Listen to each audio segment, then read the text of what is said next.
la TVT au cœur de l'information.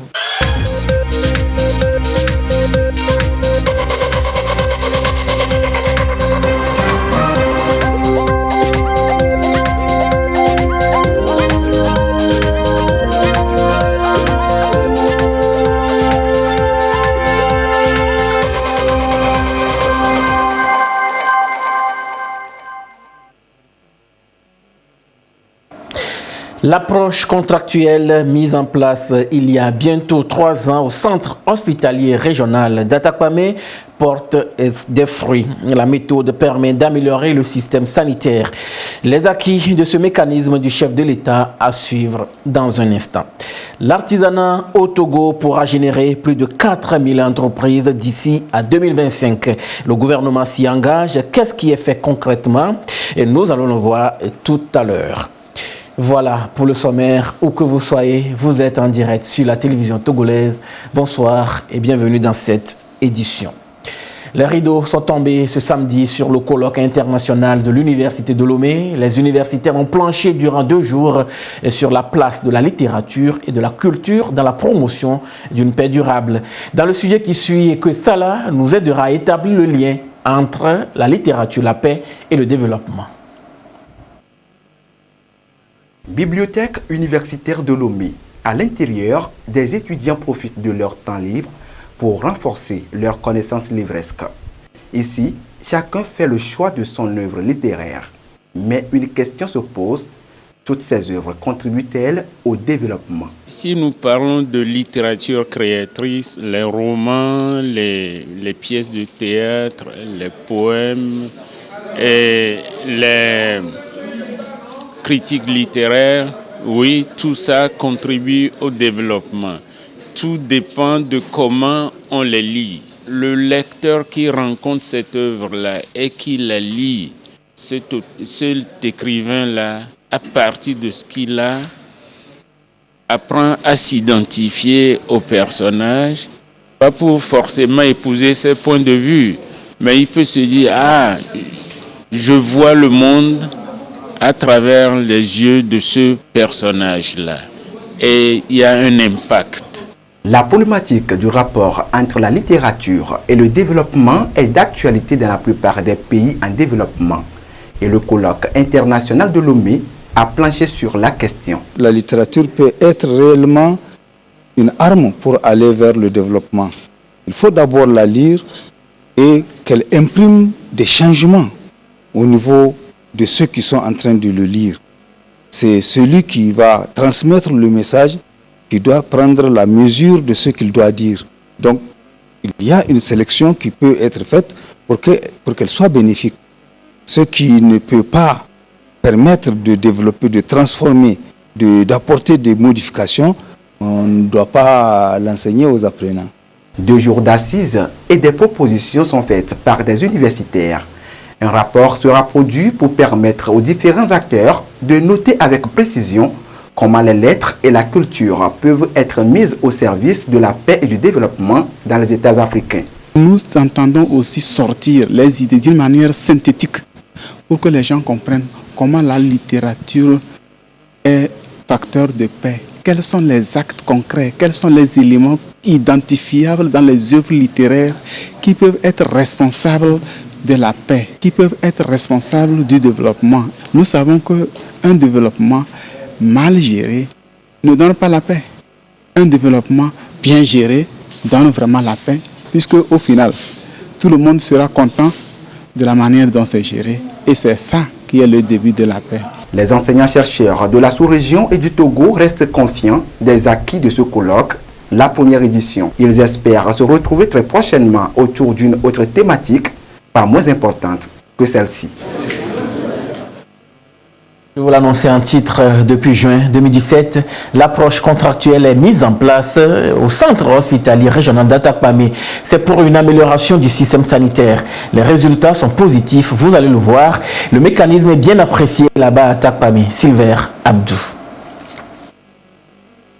Après la phase expérimentale, l'approche contractuelle initiée par le chef de l'État est depuis 2017 opérationnelle au centre hospitalier d'Atakwame.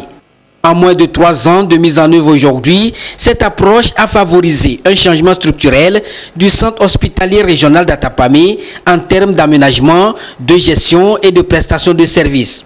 À travers cette approche, le centre, à en croire les bénéficiaires, se porte nettement mieux aujourd'hui qu'hier. Il y a réellement un changement. Sinon avant, on ne peut même pas se restaurer ici. On était exposé à tout. Mais aujourd'hui, avec la nouvelle réforme que nous saluons tant, l'environnement est assaini et le cadre de vie est amélioré. L'accueil est bon ainsi que la propriété de l'hôpital.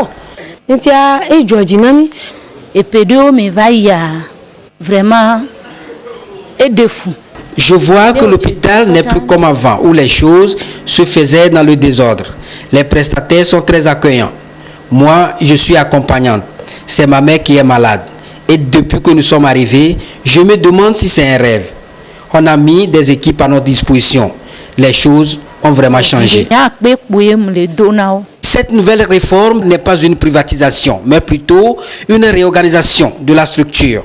Selon le système, l'État confie la gestion de la structure à une entité à travers un partenariat public-privé. Cette entité a un regard rigoureux sur le fonctionnement et surtout sur la gestion transparente des fonds. Le mécanisme consiste à veiller au grain pour que chaque personnel respecte au quotidien son cahier de charge. Il vise aussi à contrôler la ponctualité, l'assainissement et l'aménagement du cadre de travail. Cette organisation a permis aujourd'hui au CHR d'amorcer un nouvel élan. Les choses ont changé. L'approche, comme on a eu l'occasion de le dire, nous a apporté beaucoup de choses. La gestion de l'hôpital elle-même et la manière même d'organiser les activités dans les services. Et puis, il faut dire que c'est une gestion collégiale actuellement, et inclusive, qui associe d'abord les médecins en général, et puis les administratifs, et surtout le personnel médical aussi, qui exerce au CHR Atapamé. Bon, les réunions périodiques sont souvent organisées par les administrateurs pour rendre compte, d'accord, de l'évolution des finances surtout et des activités qui sont menées dans l'hôpital. Et donc les informations sont partagées au fur et à mesure. Disons globalement que les choses avancent plutôt dans le bon sens, puisque la gestion est transparente et l'hôpital peut maintenant faire des investissements, acheter des équipements pour pouvoir améliorer la qualité des soins pour le bien-être de nos malades. À travers cette approche, le taux de fréquentation a augmenté, les consultations ont connu une nette progression et les recettes générées véritablement améliorées. Ce qui permet au CHR de pouvoir payer à temps le personnel, acheter les équipements pour renforcer le plateau technique. Nous avons procédé quelques mois après la réforme sur l'impact financier. Nous avons rattrapé le paiement de l'arriéré de salaire, soit près de 15 millions. Nous avons payé 3 mois de primes et d'indemnités d'arriéré, soit 14 880 000. Nous avons acheté 2 concentrateurs d'oxygène, un au niveau du service de pédiatrie et un autre au niveau du service de médecine, à hauteur de 2 millions.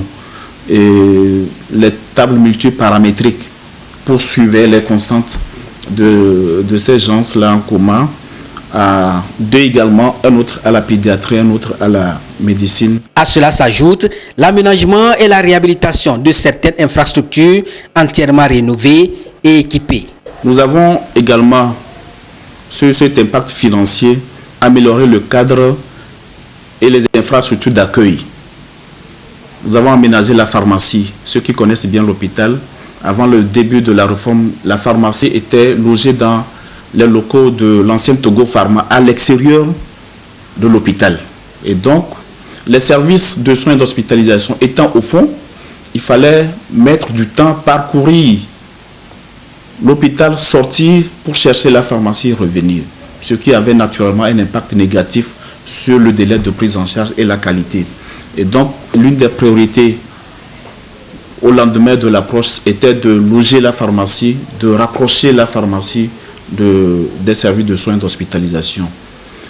Donc nous avons aménagé cette pharmacie à hauteur de 8 millions. Nous avons également construit une salle de réveil au niveau du service de chirurgie à 9 654 000 et quelques. Nous avons aménagé une salle pour abriter un autoclave qui a été dotée sur le projet Muskoka à hauteur de 4 451 000. Nous avons réhabilité l'année passée les services de médecine d'ORL à plus de 12 millions. Nous avons réhabilité le service des admissions. Cette initiative, c'est d'améliorer significativement la santé des populations et contribuer au mieux à leur prise en charge. C'est donc un modèle à suivre, raison pour laquelle l'approche est aujourd'hui élargie à d'autres hôpitaux, notamment l'hôpital de Sokodé, Kara, Siou, Dapaon et actuellement au CHU Sylvanus Olympio. Un mécanisme très innovant dont le ministre de la Santé décline ici le fonctionnement.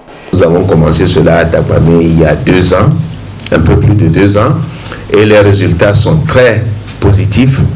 Et c'est ce qui fait que maintenant il y a 7 entités qui sont incorporées dans la contractualisation. Comme vous le voyez, ce n'était pas une privatisation, mais le vrai problème c'est la gestion.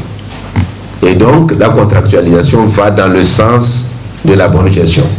C'est donc un mécanisme très efficace pour répondre au mieux aux attentes des populations en matière de santé. Ceci à travers la transparence dans la gestion des recettes. Les entreprises aujourd'hui deviennent de plus en plus exigeantes en matière de ressources humaines. La dynamique des entreprises repose essentiellement sur la créativité. Un élément essentiel pour booster la production et améliorer les rendements. Quels collaborateurs pour quelle entreprise de demain? Élément de réponse avec Solange Amandé et Sonia Menipo. Au Togo, selon le constat, les entreprises sont de plus en plus victimes d'une crise de confiance entre les employés et leurs employeurs, mieux leurs collaborateurs. Cependant, le capital humain est la première richesse dont dispose l'entreprise d'après les professionnels du domaine. Dans un climat d'affaires de plus en plus enclin à la compétitivité et à la concurrence, l'investissement dans les ressources humaines devient un impératif. Une entreprise doit être à même d'exploiter le potentiel des hommes qui composent l'entreprise. Et pour pouvoir amener l'homme à donner le meilleur de son potentiel, il faut aujourd'hui un leadership d'entreprise axé sur les principes et les valeurs. Il faut que le cadre d'entreprise inspire confiance, que ce soit aux acteurs internes comme aux acteurs externes. L'innovation est le moteur d'avancement des entreprises. Mais qui innove, c'est l'homme. Mais pour que l'homme puisse innover, pour que l'homme puisse créer, il faut le mettre dans certaines conditions. Et la première condition, de notre point de vue aujourd'hui, c'est la confiance. C'est des hommes qui se font confiance, peuvent tous se dire. Et dans une relation de confiance, on crée. Le marché de l'emploi est en perpétuelle mutation et les entreprises ne recherchent plus des employés mais des collaborateurs. Quelles sont alors les qualités d'un collaborateur? De plus en plus, les entreprises exigent certaines compétences qui vont au-delà du technique. Des compétences métiers qui sont ce que nous appelons les soft skills.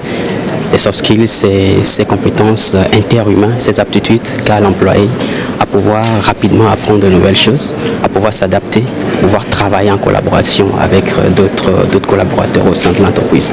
Donc, quel collaborateur pour l'entreprise de demain? Je dis oui, nous allons continuer avec la nouvelle dynamique des compétences techniques qui sont inéluctables au développement des entreprises, mais nous allons ajouter des compétences interhumaines qui sont aujourd'hui fondamentales pour entrer dans l'entreprise et pour évoluer au sein des entreprises. Vous aurez bien être un ingénieur, un docteur en électromécanique, automatisme, mais si vous ne pouvez pas intégrer une société, après la période d'essai, vous allez en sortir. Donc, les critères pour définir un collaborateur aujourd'hui dans le présent, c'est déjà les critères techniques, c'est-à-dire les compétences métiers et la personnalité, les soft skills qui sont les compétences interhumaines. Aujourd'hui, les besoins du marché, les modes de consommation et les rapports d'autorité ont substantiellement évolué et l'entreprise de demain devrait être encore plus dynamique qu'hier en améliorant la gestion de ses ressources humaines. L'École supérieure des affaires ESA multiplie des partenariats au grand bonheur des apprenants. Un accord de partenariat a été signé vendredi entre l'ESA et l'École supérieure des sciences économiques et commerciales de l'Université de Douala au Cameroun. Il s'agit en substance de permettre aux étudiants en sciences économiques et de gestion du Togo d'accéder au grade de doctorat par cet accord. Estelle Koulmani de Douaré. Deux principales filières en jeu dans ce partenariat entre l'École supérieure des affaires ESA et l'École supérieure des sciences économiques et commerciales ESSEC de Douala. Un partenariat qui représente un atout majeur pour l'ESA au vu de ses ambitions tournées vers une formation poussée et de qualité au profit des jeunes. Les attentes sont donc énormes pour les deux institutions de formation supérieure qui auront à former des main-d'œuvre hautement qualifiées, non seulement pour le Togo, mais aussi pour l'Afrique. ESA va permettre à nos enseignants de pouvoir faire leur parcours académique et accéder au grade de docteur qui leur permettra ensuite d'accéder au grade CAMES, c'est-à-dire assistant, maître conférence et professeur titulaire. Et ça va se délocaliser ici, c'est-à-dire que la formation en 2 heures se fera ici, bien sûr avec les professeurs qui vont venir de l'université de Douala. Et ensuite, ils seront inscrits à l'université à l'ESSEC, donc à l'université de Douala comme étudiants, et ils iront bien sûr pour les journées de recherche, etc., pour que tous ceux qui aspirent à devenir docteur puissent le faire. Première école de gestion dans la sous-région, l'ESSEC depuis 41 ans a formé des milliers d'experts gestionnaires en Afrique de l'Ouest et en Europe.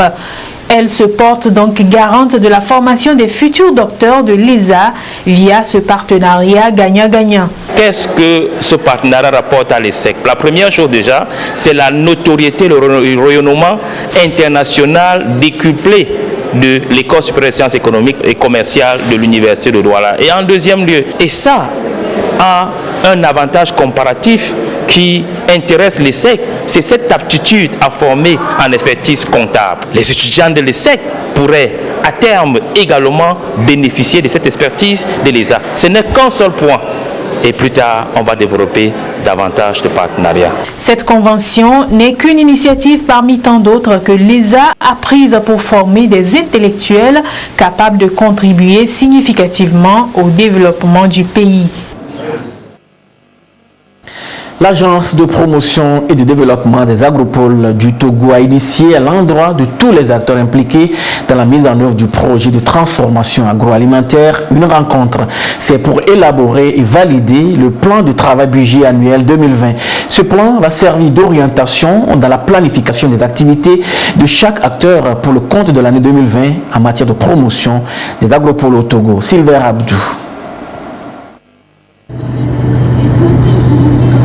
Mis en œuvre depuis 2019, le projet de transformation agroalimentaire du Togo axé sur la promotion et le développement des agropoles prend en compte l'agropole de Kara, actuellement en exécution, parmi les 10 identifiés autour des chaînes de valeur agricole, notamment la production du riz, du maïs, de l'anacarde, l'élevage de volailles et bien d'autres encore. Sur le site, nombre d'actions ont été menées pour aider les producteurs à démarrer les activités. Nous avons déjà commencé par organiser les paysans. Des industriels s'inscrivent déjà. Les espaces, les 100 000 hectares sont localisés, les 30 000 hectares aussi sont en cours de localisation. Les pièces d'identité sont élaborées parce que pour faire des paysans, des gens riches de main, il faut qu'ils aient leur papier. Donc on a fait un travail d'acquisition de pièces d'identité, c'est en cours de réalisation. Des forages sont en cours de réalisation, certains sont déjà réalisés. Donc nous avons plusieurs activités qui sont déjà en cours. Mais nous continuons les activités pour 2020 et prévoyons pour 2021. L'année 2020 est la deuxième année de mise en œuvre du projet. Tous les acteurs impliqués définissent les actions à entreprendre, d'où l'élaboration et la validation du plan de travail et budget annuel PTBA 2020. Un plan pour orienter les acteurs sur leur cahier de charge en vue d'une mise en œuvre efficace du projet qui consiste à la transformation structurelle de l'économie. On fait le bilan des activités de 2019. Et nous avons planifié pour une opérationnalisation rapide de ce PTBA qui va vraiment se décliner en plusieurs activités. des activités que nous allons réaliser concrètement en 2020. Donc tous les acteurs, tout l'ensablier qui tourne autour de l'agriculture, de l'industrie, du commerce, des services, des financiers, se sont retrouvés pour planifier ce qui va être réalisé en 2020. Et au regard de ce qui s'est passé en 2019. L'un des acteurs impliqués, l'ICAT, Institut de conseil et d'appui technique. Cet institut décline ici son rôle dans le contexte de l'opérationnalisation du PTBA 2020. Nous allons intervenir dans la formation et et nous allons intervenir également dans l'appui accompagnement de tous les acteurs et surtout de nos petits producteurs qui petit à petit vont entrer dans la dynamique qui est insufflée par le gouvernement, qui est aujourd'hui de faire de tous ces acteurs, tous ces petits producteurs aujourd'hui, de vrais entrepreneurs agricoles, parce que aujourd'hui les agropoles vont apporter un nouveau paradigme dans la mise en œuvre des activités agricoles dans notre pays. La promotion des agropoles est sous la conduite de la PRODAT, agence de promotion et de développement des agropoles du Togo, qui mène des actions susceptibles de développer des approches destinées à créer des conditions pour favoriser la transformation locale des produits, pour ainsi faciliter leur accès au marché. Les producteurs agricoles de Tantiégou dans le Tourne ont partagé les résultats des champs-écoles mis en place par l'ICAT pour mieux lutter contre les chenilles légionnaires. Ces champs-écoles sont implantés dans plusieurs localités à l'intérieur du pays. C'est une initiative du gouvernement qui a reçu le soutien de la BAD et de la FAO. Chazmna Baga. L'un des résultats phares partagés ici porte sur l'utilisation des biopesticides à base du Nîmes dans la gestion intégrée de la chenille légionnaire d'automne. La recette s'est révélée très efficace dans les 14 champs-écoles agriculteurs conduits par l'Institut de conseil et d'appui technique ICAT dans la région des Savanes. Les producteurs ont reconnu unanimement l'efficacité de l'utilisation des biopesticides à base des feuilles ou des graines de Nîmes qui non seulement a des avantages sur le plan économique mais aussi qui permet de mieux contrôler le ravageur.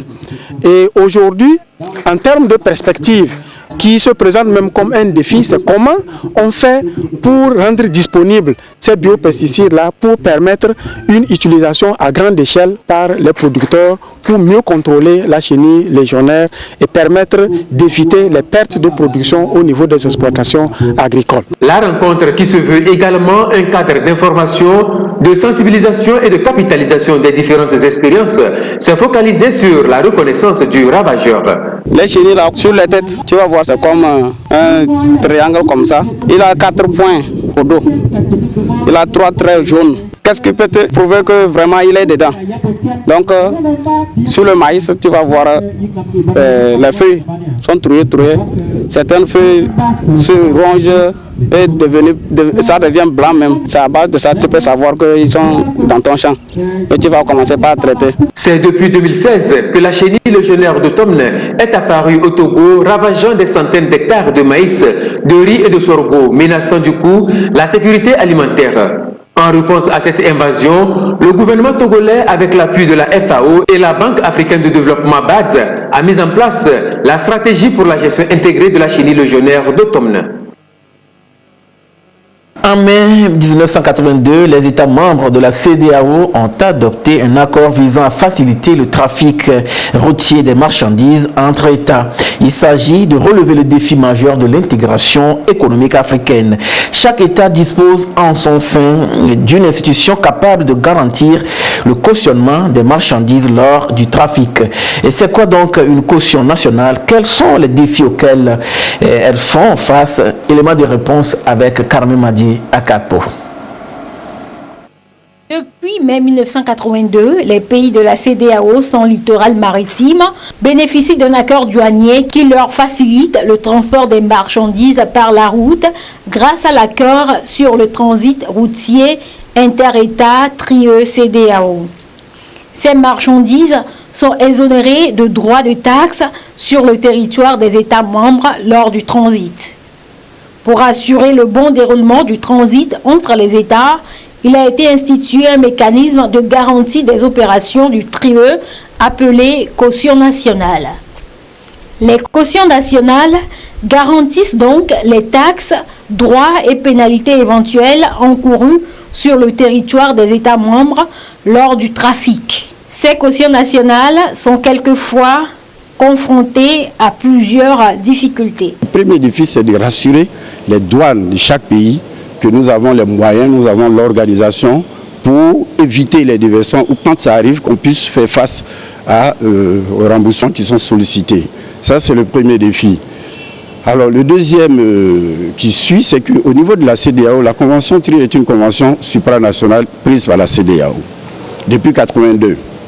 Et la CEDEAO, en ce moment, se dit qu'elle veut améliorer cette garantie, elle veut passer à une garantie régionale, automatisée. Et donc, les cautions nationales doivent s'organiser, c'est l'autre défi, pour pouvoir présenter à la CEDEAO une solution aussi de garantie régionale, automatisée. Donc ça, c'est le plus gros défi.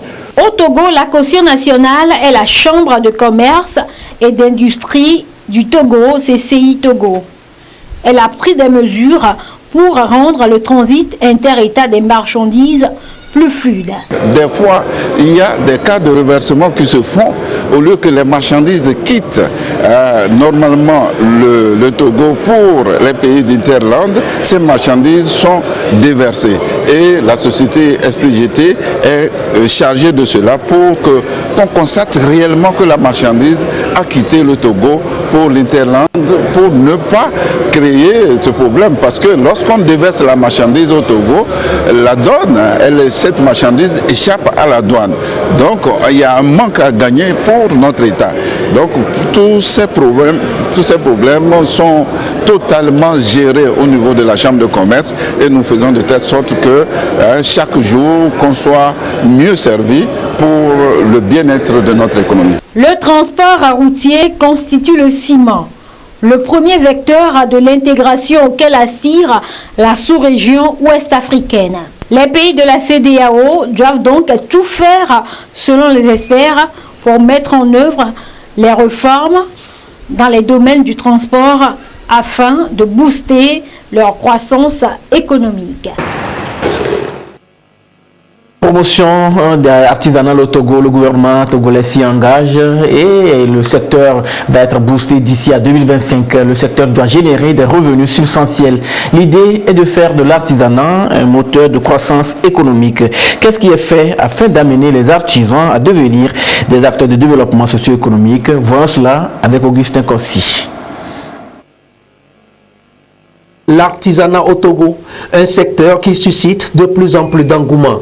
L'État togolais s'est depuis engagé à faire des artisans de véritables acteurs du développement socio-économique. En ligne de mire, la promotion de plus de 4000 entreprises artisanales d'ici à 2025. Une place de choix sera réservée à la participation des artisans à la commande publique. Des sources proches du ministère de tutelle, on annonce un quota de 15% des marchés exécutables par le secteur. Et cela devra être la partition de la commande publique à la redynamisation du secteur artisanal. Une ambition inscrite dans les documents officiels ayant pour finalité une meilleure intégration des acteurs de ce secteur dans le développement industriel du Togo. C'est une vision, un changement de paradigme qui inclura la promotion et la formation des artisans. Tous les corps du métier seront pris en compte et revitalisés. Déjà, à ce jour, environ 9 milliards de francs CFA ont été injectés dans la valorisation de ce secteur et de ses acteurs. L'offre de production artisanale est renforcée avec la mise en place de 26 centres de recherche. Près de 25 000 jeunes artisans ont bénéficié de programmes de formation.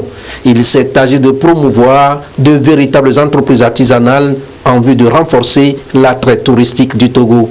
L'enjeu est de découvrir les talents et les potentiels des jeunes artisans togolais et les sensibiliser sur les opportunités qu'offre le secteur artisanal. Des métiers porteurs seront valorisés et sélectionnés. Dans cette dynamique, le tout premier marché international de l'artisan a lieu l'année dernière. Une première bien réussie. L'extension du régime d'assurance maladie aux artisans est en cours. C'est dire que les bases pour que les produits et services et acteurs du secteur soient promus se mettent en place. Et le Togo peut inspirer faire de l'artisanat un levier du développement. Fin de cette édition, merci de nous avoir suivis. Restez avec nous sur la TVT et gardez toujours le sourire, quoi qu'il arrive.